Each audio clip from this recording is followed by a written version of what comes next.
என்னப்பா என்னப்பா ஆரம்பிச்சிடலாமா? என்ன இருக்கு? எதுவுமே இல்லைனாலும் சும்மா பேசுவோம். சரி பேசுவோம். அது ரஜினிகாந்த் மிரண்டு போயிருக்காராமா. ஆமா ஆமா ஆமா ஆமா, வீட்டுக்குள்ள வந்து 2 நாளா ஜுரமா அவருக்கு. ஆமா ஆமா ஜுரமா? ஆமா ஜுரமா. வேற ஏதோ பேய் பார்த்து பயந்துட்டாருன்னு சொன்னாரு. ஏய பார்த்து இல்ல, ஹைட்டா ஒரு உருவத்தை பார்த்து பயந்துருக்கிறாங்க. அத ஒரு நான் பார்த்து பயந்துட்டானா. என்னடா இவ்வளவு பெரிய அரசியல் புளுத்தி இதுவரா இருக்காரு, இவரை பார்த்து இவரு என்ன இப்படி ஓப்பனா பேசிட்டாரு, ஆமா ஆமா நம்மளால பேச முடியல அப்படின்னு. அது நான் வந்து அந்த தளபதி இருக்காருல, கூட ஒர்க் பண்ண ஒருத்தர்கிட்ட பேசணும்பா. அவர் என்ன சொல்றாரு, ரஜினி அவர் வந்து இவ்வளவு பெருசா வளர்ந்துருக்காரு தவிர அவருக்கு வந்து மூளை இல்லப்பா, விஜய் பணிவு இல்ல. ரஜினி அப்படி பணிவு இல்லன்னு சொல்றாப்ல. அப்படி அதாவது விஜய் வந்து என்ன பண்ண, நீயே ஒரு ரஜினி டிபி வச்சுக்கிட்டு உனக்கு நீயே பேசிக்கிட்டியா? இல்ல ஐடி வச்சு இல்ல. அதாவது விஜய் வந்து என்ன சொல்லிருக்காரு, அவர்கிட்ட இவர் போய் கேட்டிருக்காரு, இவரு இந்த வேலை செய்யறாருல அவர் வந்து ரஜினி ஃபேனாமா. அவர் போயிட்டு தலைவர்கிட்ட கேட்டிருக்காரு, ஏன் நான் மாதிரி அவர் ஃபேனு, அவர் பர்த்டேக்கெல்லாம் நிறைய நலத்து உதவிலாம் பண்ணுவேன், கோயிலுக்கு போய் அர்ச்சனை எல்லாம் பண்ணுவேன், போயிட்டு வரட்டுமா அப்படின்னு இவர் சொல்லியிருக்காரு. நீங்க கண்டிப்பா போயிட்டு வாங்கண்ணா, நானும் ஒரு ஃபேனு தான், நீங்க போயிட்டு வாங்க, ஏன் டிபி கூட அவரே வச்சுக்கோங்க, செங்கோட்டையன் வரும்போது அம்மா போட்டோ வச்சுக்கணும்னு சொன்னாங்கல்ல, அதே மாதிரி டிபி கூட வச்சுக்கணும்னு சொல்லியிருக்காரு. இந்த மாதிரி பணிவான மனுஷங்க எது கிடைக்குமாப்பா? ஆனா இவர் என்னன்னா இந்த மாதிரி பேசுறாரு, என்ன பண்றது இப்ப? இருந்தாலும் ஆதவர்ஜுனாவுக்கு மிரண்டு போய் அறிக்கை விட்டுருக்காரு. என்ன அறிக்கையா? அது என்ன ஏதோ எழுதிருந்தாரு இப்ப அந்த அறிக்கையில. அறிக்கையில மேடையிலேயே மன்னிப்பு கேட்டாப்ல அவரு. யாரு? மன்னிச்சிருங்க, நான் தெரியாம சொல்லிட்டேன், சூப்பர் ஸ்டார் பெரிய ஆளு, நீ எல்லாரும் ஒரு பில்டப் கொடுத்தல, ஆமா அது எல்லாத்தையும் சுக்குநூறு ஆக்கிட்டாப்ல அந்த நவீன சாவகர். ஆமா ஆமா 2 நாளா ரஜினியை பத்தி ஆதவர் நான் பேசுனதும், ஆதவர் நான் மன்னிப்பு கேட்கணும் எல்லாரும் பேசும்போது வித்துல் வாரியர் எல்லாரும் மன்னிப்படா கேட்க முடியாது, எங்க தலைவர் வேற மாதிரி, ஆதவர்னா என்ன ஆண்டவன்டா ஆதவன்டா எல்லாம் பேசினாங்க. ஆனா அந்த வளர்ந்துகிட்டவன் திடீர்னு மன்னிப்பு கேட்பாங்க யாரு தெரியும். என்னாச்சுன்னா அந்த மேடையிலேயே இருக்க ஒரு ஆளு ரஜினி ரசிகர், அவரு குளத்தூர்ல ஏதோ இருக்காரு போல, அவருக்கு அவரும் ஓப்பனா சொல்லிட்டாரு, பாரு நீ ரஜினிகாந்த பத்தி நீ ஓப்பனா விளக்கம் கொடுத்தே ஆகணும், மேடையிலேயே துப்பி விட்டாரு காரி. அப்படியா பண்ணாரு? ஆமா துப்பிட்டாரு. அவருக்கு வந்து ஹைட் எட்டாது, அதனால என்னன்னா கொஞ்சம் ஃபோர்ஸ் பின்னாடி போய் அப்படின்னு துப்பிட்டாரு. ஆனா அது பெருசு தெரிஞ்சிருக்காரு இவருக்கு, என்ன புதுசா துப்புரு வாங்குறதுல கரெக்ட் தான்.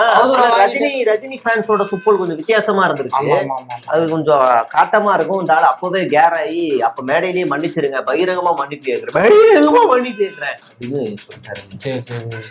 அடுத்த விஷயம் என்னடா, எலெக்ஷன் டேட் அறிவிச்சிட்டாங்கப்பா. இப்ப தீவிரமா நம்ம வேலை பார்க்க.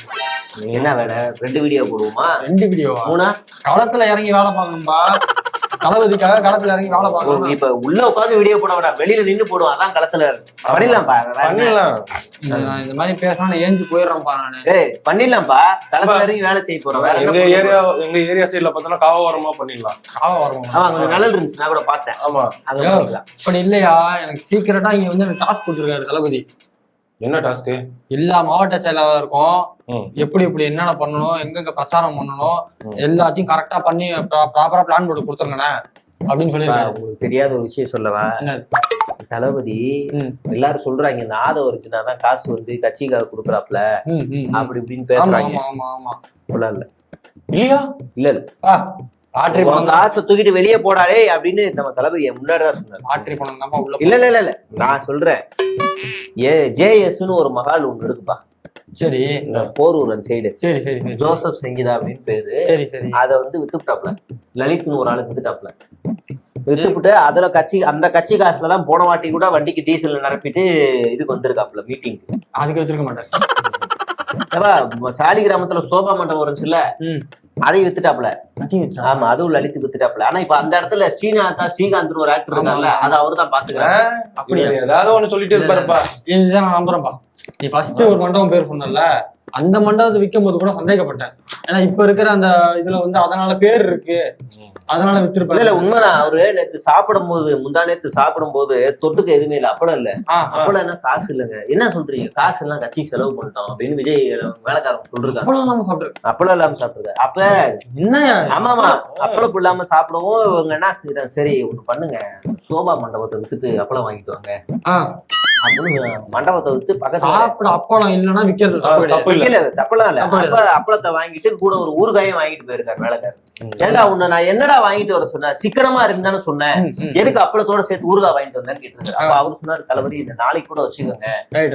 ஊறுகாய் கையில பிரிக்கி விட்டாங்க. ஊறுகாய் வீணா போகாது, கையில பிரிக்கி விட்டாங்க. ஒரு மூடியே வச்சிருக்காப்ல, இது நாளைக்கு சாப்பிடறதுக்காக அது கையிலே இருக்கா? கையிலே இருக்கு.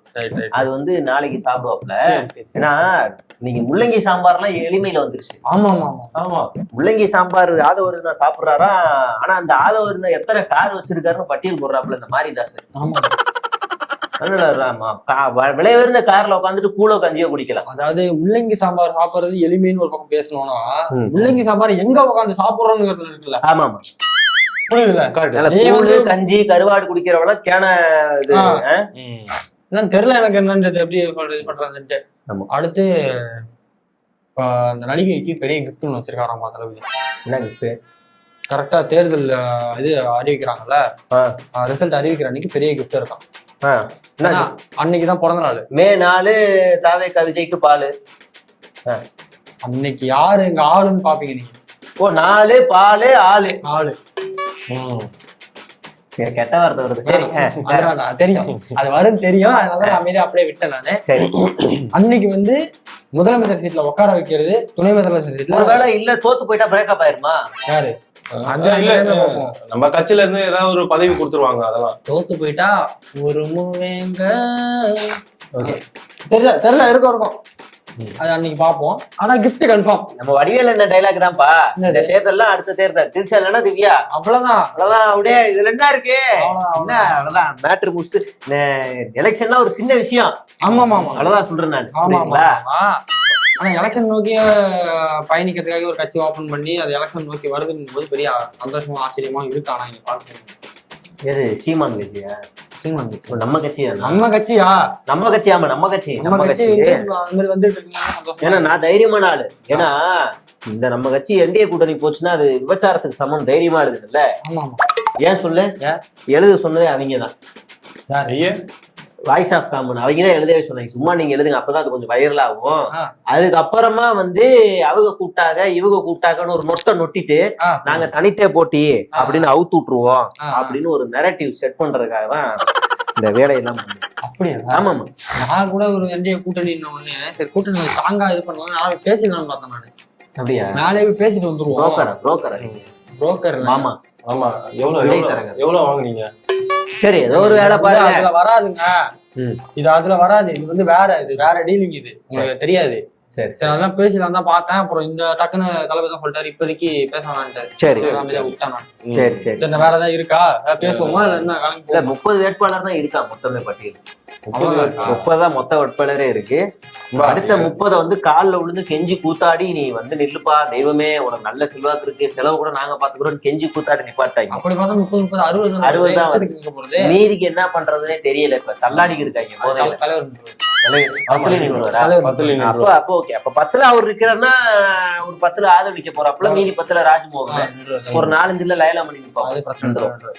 ஒரு விஜய் இருக்காரு, பிரச்சனை கண்டிப்பா நிப்பாங்க. ஆனா காசு தான் செலவு பண்ணுவாங்க.